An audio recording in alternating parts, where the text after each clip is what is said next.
As a beer drinker, I like to look at the beers because you see it first, you smell it, and then you taste it.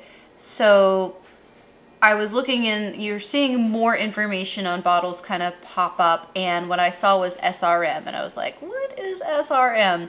Apparently, it goes along with the Lovibond and EBC, depending on what scale you want to use. And what it tells you is, does the color look the way it's supposed to? Like you wouldn't expect a porter to be yellow, and you wouldn't expect a Pilsner to be dark brown. It's not really for the beer drinkers so much. I mean, obviously we care about it because it'll tell you if maybe something is off with the beer, but it's actually more important for the home brewers and things, companies, to make sure that their consistency is right. If it looks the same, it's probably going to taste the same, and you're getting consistent results.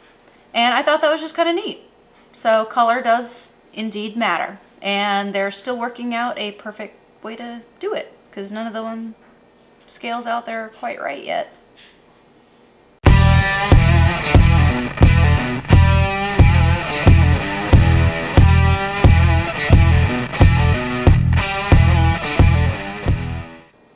Hi, you're watching BeerFork, and I'm Melanie. Today we have a beer for you, which some people consider more of a Christmas beer, but we're drinking it here about late January, and it is Petrus Winter Number 9. This is coming all the way from Belgium for us today, and it is a winter ale. It is 9%. Let's see what else we got here. Doesn't tell us too much more. It is coming via Middleton, Massachusetts, but other than that, not a whole lot going on. In terms of winter ales, we've had a couple of others that are kind of comparable. There was Noël de Calabaza, which I was not so into, and then there was the Delirium Noël with that cute little pink elephant, which I loved. So I'm hoping that this one falls more in that direction, but we won't know until we find out. And here we go.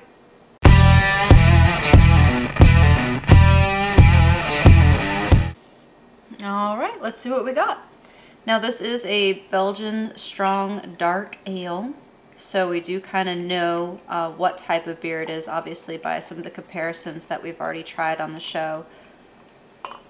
Okay, looking real good.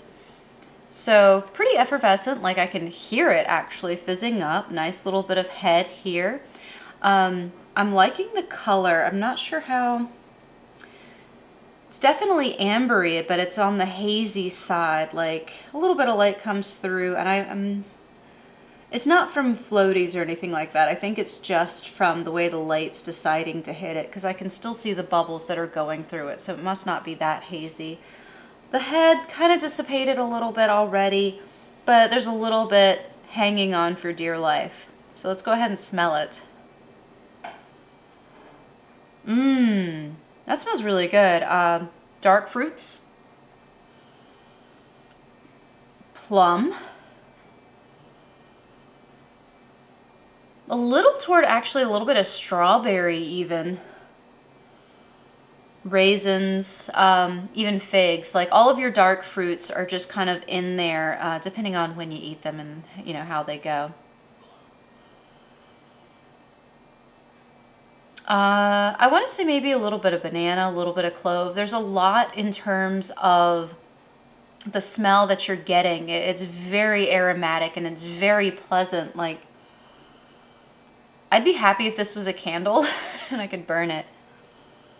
It smells really, really quite wonderful. It actually kind of also reminds me of like really good breakfast oatmeal where you've added all these like nice fruits and things like that to it. I'm going to stop smelling it though, and let's try drinking it.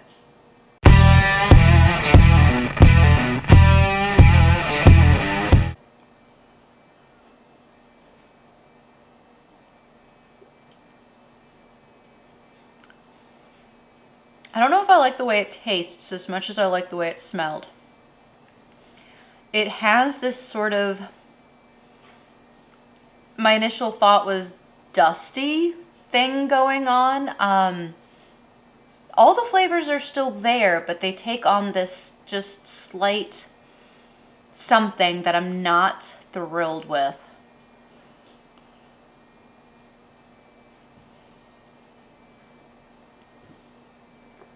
I think it kind of gets, I don't know, you know how oatmeal sometimes has this like dusty thing because it's like powdered and it's in its like little container? I almost feel kind of like that would be a good descriptor for it. Like, it's not off-putting, like it's not bad, but it's not what I wanted after all that wonderful aroma. I wanted something kind of slicker and more refreshing, more almost an IPA department, which I know is unreasonable because it's a Belgian dark ale. On the whole, though, it is good. It's not my favorite beer, but it is good. It's a lot to take in. Like I said, I think I enjoyed smelling it better than I like drinking it. It's vaguely reminiscent of a barley wine, but I like barley wines, I think, because they're more straightforward in terms of like their actual flavors, where this is just, it's got so much going on. And like I said, there's that like slight thing. It's just kind of dusty. I don't know really the best way to describe that. Maybe you guys can give me some hints and suggestions if you've experienced this before, because all the other flavors I was smelling are still there. All the dark fruits, it's absolutely wonderful. The clove is there. The banana went bye-bye. But on the whole, I like it. It's good. It's rich. It's complex. But I don't think I'm gonna drink it again. Maybe some of you folks would, but not my favorite one. Anyhow, I hope the new year is treating you well, and we'll see you next time. Thanks for watching BeerFork. I'm Melanie. It's a new year and time to check out some good beer. If you like what you've seen, please check out that subscribe button to see more. If you've got something to say, like or comment at the bottom. And if you want to see more on other places, you can also follow us on Untappd, Instagram, Twitter, and Facebook. And if you want to see more right now, we got a couple videos right over there. Our most recent, along with a random episode, just for you guys.